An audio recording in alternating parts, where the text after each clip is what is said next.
There's been some good stuff and bad stuff happening. If we look at the dark side of things, we did have some rent collection challenges at first, mostly in the small bay industrial properties, the ground floor of office towers, retail especially was a big challenge. But most of all, May 2020 was a especially crazy month. But I think that now we can see that we are back to normal collection rate for the very most of our portfolio, office and industrial. Some tenants were hit harder. Just to give you some specific example, anything that's related to food distribution, most of them suffered high unpaid invoices from their clients, which are mostly restaurant, hotels, airlines. Actually, the whole supply chain for restaurants has suffered.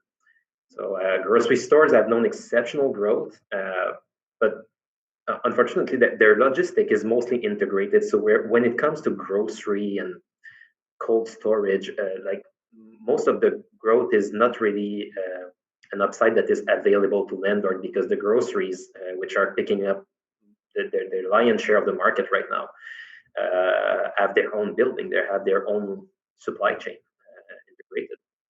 Another sector that was the entertainment. Our portfolio has a lot of flex properties that we own for so long that they're now located in like city cores, and in the past few years, the entertainment has taken some space in these properties because of their good location.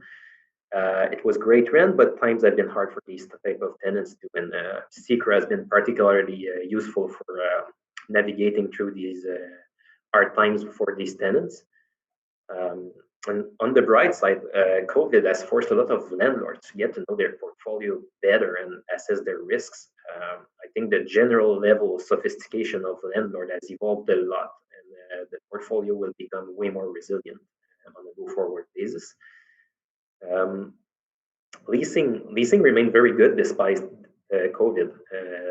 That's one of the greatest news that today we can talk about when looking back. The boom in the medical and the boom in like all the storage for e-commerce has been great. Nonetheless, it's becoming clear that we have to evolve in our leasing practice now. Leasing has been a very traditional field of activity on both tenant and landlord sides. The large AAA tenants that we aim to, they generally have like the centralized real estate facilities management team, and normally there is the real estate. I'll call him the shot caller who travels around the tourist site. Relation had a very large portion to play in the decision making when choosing a site, but now that traveling is not possible, how do you get to show the space? How do you get to build a relation with the tenant? You can try to do it online, but it's really not the same. It's becoming more obvious now that we've been through this for 6 months.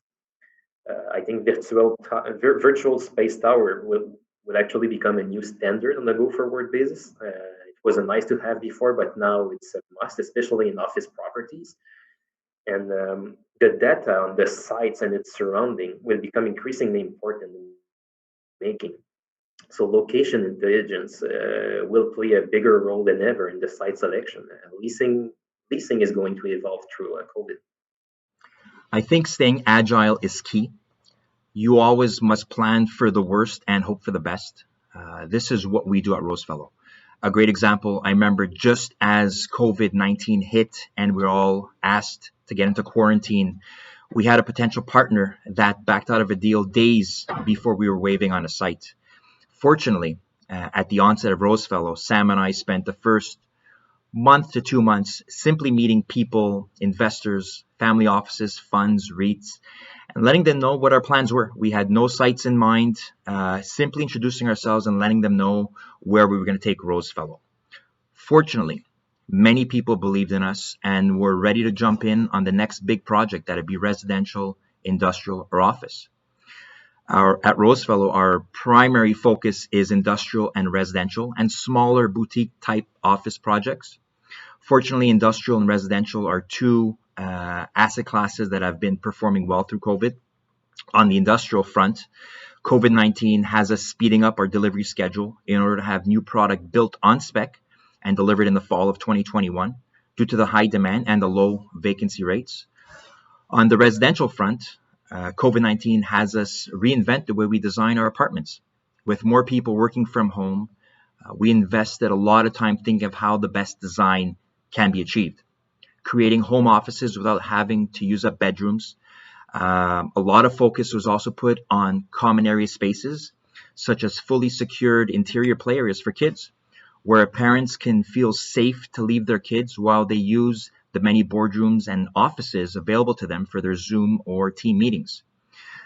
We also like smaller boutique-style offices. With COVID-19, we actually bid on a project in the Mile X, thinking that it would be a great opportunity for tenants looking for cost-efficient alternatives to the downtown core. We won the bid, but to our surprise, the City of Montreal exercised their first ROFO and acquired the building and will convert 50,000 square feet of it into 40 social housing units.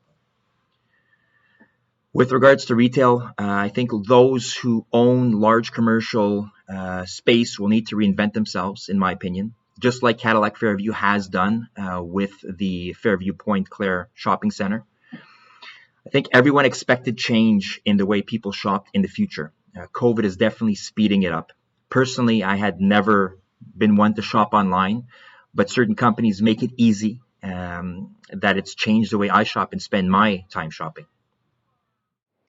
I would say, again, because we focus primarily on seniors housing, health and safety has been a huge focus for us. We got out in front of this early, and I think that's why we've managed to fend off any significant amount of issues with respect to transmission within our residences. I also think that the other factor that we frequently don't hear about when you talk about this issue in the seniors housing space is the quality of the physical infrastructure. My heart goes out to all the people who've had to go through the long-term care and CHSLD crisis.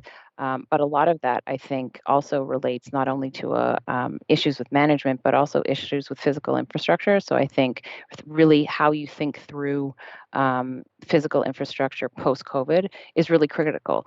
It's an obvious one in seniors housing, but I think the same thing goes for multifamily. How are we using common spaces in a post-COVID environment where people are going to be much more concerned about, disease transmission? Work from home. How are we laying out apartment units to better accommodate, spaces for work if the expectation is we're going to have a permanent, work from home element, which we might have had less of pre-COVID. So I think there's the health issue, but I think there's some fundamental structural issues with development that we have to be thinking about as well. We've had a very positive COVID period here. We were very optimistic. I've closed over 30 transactions of multiplex during COVID. It was a question of attitude. On the market itself, on the grounds, what happened is that the due diligence completely changed. We could not see as many units as we usually see.